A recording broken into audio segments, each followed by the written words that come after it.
Bonjour Malcolm Ferdinand, Bonjour, comment allez-vous? je vais très bien.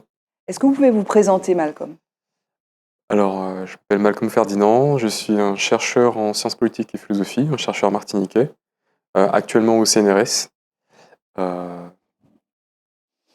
Vous avez grandi où? euh, Rivière-Pilote et Schellcher, D'accord. Et vous avez donc passé votre bac ici? tout à fait, lycée Bellevue. Ok. Et vous êtes en quoi vous pouvez dire que vous êtes attaché à la Martinique? Qu'est-ce qui vous rattache à la Martinique, à part le fait que vous soyez né ici? C'est déjà beaucoup. En fait, je ne suis pas juste né, c'est-à-dire que ici, mes premières expériences sensorielles, les premières relations avec le monde, avec le vivant, avec les personnes, ont été forgés en Martinique. Mhm. Vous avez étudié à l'University College de Londres. Mhm. Vous avez étudié aussi à Paris Diderot, donc vous êtes docteur en sciences politiques de l'Université Paris Diderot, je l'ai dit. Vous êtes intéressé ou spécialisé sur des questions très particulières, la question post-coloniale et puis la question écologique environnementale, on peut le dire comme ça. Vous avez écrit 2 ouvrages. Cette émission sera un peu particulière parce qu'on va la faire en 2 temps. Parce que vous avez écrit 2 ouvrages, mais je voudrais qu'on s'attarde un petit peu sur qui vous êtes, parce que vous êtes absolument engagé dans ces questions-là. Pourquoi vous êtes si engagé sur la question écologique et décoloniale? Euh, alors, je dirais que quand on parle d'écologie, on parle de quoi? On parle de relation à la Terre entière et relation au monde. Je fais une distinction entre les deux concepts, mais au final, peut avoir l'impression que ce sont des questions particulières, mais en fait, elles sont extrêmement vastes. Si on parle d'écologie, on parle de la Terre entière. Si on parle de questions décoloniales, postcoloniales, on parle d'un ensemble de peuples de la Terre qui ont évolué, qui ont été sous domination coloniale, tout autour du globe. Donc au fond, j'essaye de penser le monde depuis ma Martinique, je dirais natale, mais je dirais encore plus ancestrale, parce que on ne naît pas sur un plateau tout neuf. On naît et on transporte avec nous aussi des expériences qui nous sont transmises de génération en génération. Pourquoi suis-je si engagé? Alors, en toute humilité, j'ai envie de dire que je m'incline devant celles et ceux qui se sont engagés avant moi et qui s'engagent en fait. Il y a plusieurs formes d'engagement. Celles et ceux qui sont dans la rue, qui battent le tambour, qui marchent, le travail de militants, d'organisations, d'associations, qui est un travail qui n'est pas toujours reconnu, pourtant qui est énergivore, qui demande beaucoup, qui est chronophage. Je me présente plutôt comme un chercheur engagé. Mais vous dites même que vous êtes un chercheur mêlé. Tout à fait, un chercheur mêlé et mêlé par mes engagements. Mais il y a cet adjectif de chercheur, c'est-à-dire que j'essaye quand même de produire une réflexion qui est en discussion avec des méthodes scientifiques, avec une méthodologie, avec une exigence de démontrer, en tout cas d'étayer en fait certains propos et de contribuer à la pensée. Au fond, ce mot pensée, qui est le sous-titre d'un de mes premiers ouvrages, est assez fondamental. Et voilà, je participe à un ensemble d'actions dont les buts consistent à faire émerger nos manières de penser et d'autres manières de penser. Mais ma question était un peu plus personnelle que ça. Ma question, c'était, parce qu'on va parler de ça, de votre process, de la façon dont vous agissez, effectivement, et de ce côté chercheur mêlé ou chercheur, est-ce que c'est emmêlé à cette histoire-là? Mais à quel moment, parce que vous n'avez pas grandi, vous avez grandi entre Rivière-Pilote et Schellcher, vous avez dit, vous avez grandi dans une famille militante. Parlez-nous de vos parents qui étaient des militants, qui ont été notamment engagés dans ce mouvement de protestation de 74, notamment, qui impliquait les ouvriers agricoles. À quel moment vous avez dit, mais je veux porter ma pierre, je veux faire ça, je veux chercher? Vous voyez, est-ce qu'il y a eu un fait générateur? Est-ce que vous regardiez la télé? Est-ce que le fait de peut-être un jour vos parents sont rentrés d'une manifestation et vous avez dit, tiens, mais je ne peux pas rester insensible à ça? Quand? Alors, parfois, beaucoup de personnes vont avoir un récit en disant « Ah, ça a été l'élément déclencheur ». Dans mon cas, il y a eu un ensemble d'expériences, en fait. Certes, mes parents sont encore des personnes qui sont extrêmement engagées à leur manière et qui ont participé à un ensemble de luttes importantes, notamment la grève agricole de Chalvet, 1974, mais qui ont contribué aussi à élever le débat, à construire un débat autour des questions décoloniales, autour des questions de l'antiracisme. Je m'appelle Malcolm, ce n'est pas un hasard.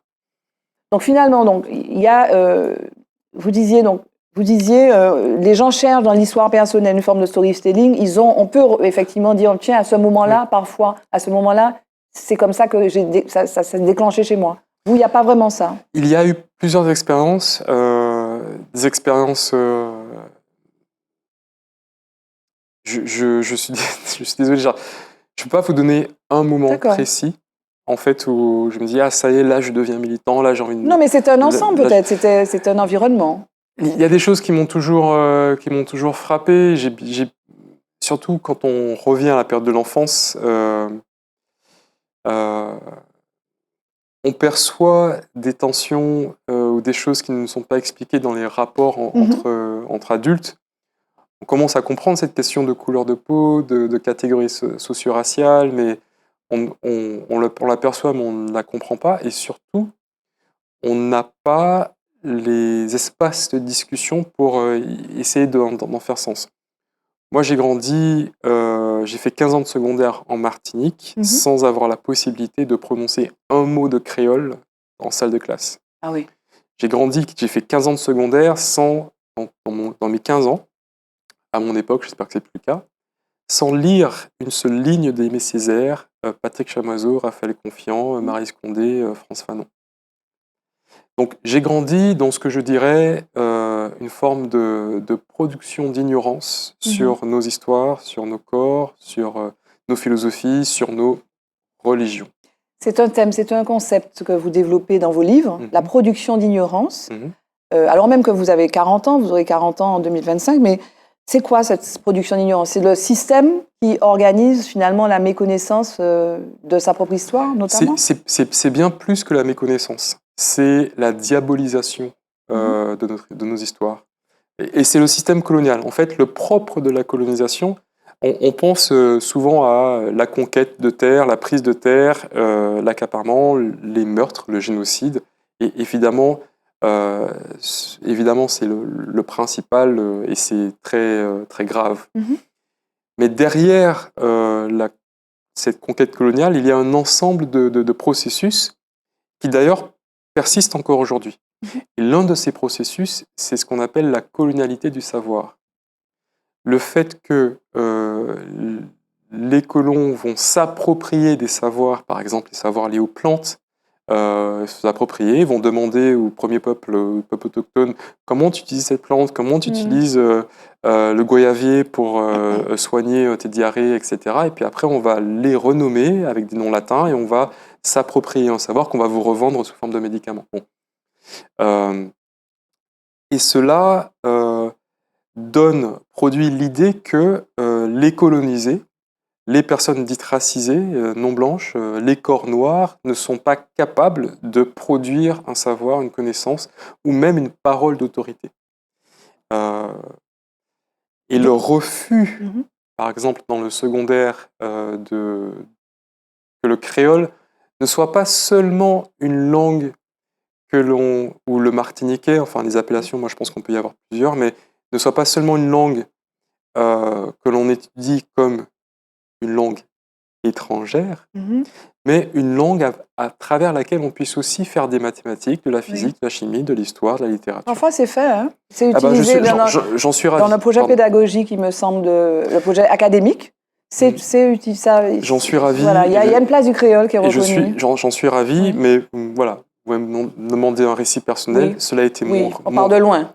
Cela a été mon récit, c'est-à-dire d'une institution républicaine, celle de l'école, du lycée, qui diabolise en fait le médium à partir duquel je fais l'expérience de ma terre. Oui, c'est pour ça d'ailleurs que c'est important qu'il y ait de la production de savoir, de la production en fait de pensée, qui serait de ce monde-là. D'ailleurs, c'est le titre de votre thèse, donc penser l'écologie depuis le monde caribéen, enjeux politiques et philosophiques de conflits écologiques, Martinique, Guadeloupe, Haïti et Porto Rico. C'est pour ça que, en fait, ce que vous faites, et on peut le dire, vous passez aujourd'hui comme, comment dire, pour un chercheur respecté, reconnu, notamment sur les questions décoloniales. C'est important aujourd'hui. Est-ce que les choses bougent désormais? Alors, vous travaillez, mais il y a d'autres chercheurs qui travaillent sur ces questions d'écologie décoloniale depuis déjà les années 70, il me semble. Il y a beaucoup de personnes qui travaillent sur ces questions dans le monde. Oui. Brésil, Nigeria, États-Unis, Aouétera, ce qu'on appelle Nouvelle-Zélande. Il faut quand même dire que la situation coloniale dans laquelle nous sommes est bien précise. Nous sommes sous domination coloniale française. Oui. Et la France a un petit complexe, ou grand complexe, où elle refuse de reconnaître quelconque tort, une quelconque faute. Et ce que ce refus génère, c'est un retard à mettre à disposition de tout le monde les outils ou les processus qui permettraient de s'approprier, de faire face à cette histoire coloniale esclavagiste, de proposer finalement des manières de ne pas reproduire. Donc là où dans les plus grandes universités au monde, nous avons des départements d'études de philosophie africana, départements d'études décoloniales, départements de philosophie autochtone. Nous avons des actions de réparation dans les plus grandes universités. La France se pavane d'une prétention universaliste pour prolonger un refus colonial, c'est-à-dire prolonger finalement la marginalisation de nos manières de penser, de nos philosophies. Et je crois que c'est encore en cours dans certains espaces en Martinique. Moi, je rêve que nos universités, l'Université des Antilles par exemple, puissent avoir un département de philosophie. Les études que j'ai menées, je n'aurais pas pu les faire en Martinique. Moi, je suis pour la libre circulation, habiter la Martinique, mais en ayant la possibilité de circuler, mais aussi la possibilité de rester.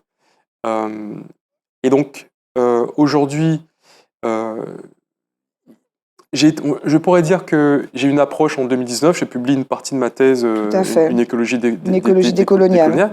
Et au départ, j'avais une approche, on va dire un peu naïve, en disant bon, il y a un ensemble de groupes politiques et d'associations qui pensent à la question écologique et qui finalement occultent ou refusent de prendre en compte la question coloniale. Voilà. Et je me dis peut-être qu'ils ne savent pas. Parce que vous parlez, ça c'est un autre concept que vous développez à travers vos ouvrages, le premier et le deuxième aussi, S'aimer la terre. C'est cette idée de double fracture, fracture coloniale et fracture écologique. C'est au cœur de votre pensée. C'est ça, je dis même fracture environnementale plus qu'écologique, mais oui, fracture environnementale. Et ce que je montre, c'est qu'il y a des personnes qui se sont consacrées par leur combat politique, militant et leur production scientifique ou théorique à la question environnementale, sans se soucier de la question coloniale. Et que par ailleurs, on peut retrouver des personnes qui militent dans des formes d'antiracisme, y compris des afroféministes, qui vont aborder cette fracture coloniale et peut-être accorder pas autant d'importance à la question environnementale. Et cette séparation, c'est ce que j'appelle la double fracture, et tout le but de mon premier livre est de vraiment la dépasser. La dépasser à partir de la Caraïbe, du monde caribéen, en proposant d'autres manières de conceptualiser finalement le rapport entre la Terre et le monde, à partir notamment des histoires de résistance. C'est pour cela que certains textes, certains philosophes, certains écrits, Maurice Condé, mais certaines résistances comme les luttes marronnes, comme le Jardin Créole, occupent une place importante dans la tâche de recomposer un autre imaginaire finalement de la Terre. Parce que quand on a toute une littérature environnementale qui n'a que faire du sort des peuples premiers de la Terre, en fait, il s'abrite derrière un imaginaire. Je parle de l'imaginaire de l'Arche de Noé, bon ça c'est une autre question, mais qui en fait véhicule une idée qui est faussement innocente que face à la question écologique, face à la crise écologique, nous serions tous en des positions égales. Nous aurions tous contribué de la même façon et nous souffririons de la même manière. Or, au contraire, ce que je montre, c'est que la destruction des écosystèmes de la Terre a été possible qu'à la condition d'une domination des peuples autochtones, d'une domination de l'accaparement de leurs ressources. Et c'est lié au capitalisme aussi. C'est lié au capitalisme, mais la colonisation a mis en place les conditions de possibilité du capitalisme. Comme on va s'arrêter là pour le premier épisode, c'est passionnant. On continue, on se retrouve à cœur ouvert, donc deuxième volet. C'est la première fois que ça arrive dans cette émission, merci. On va parler notamment de Séméla Terre. D'accord.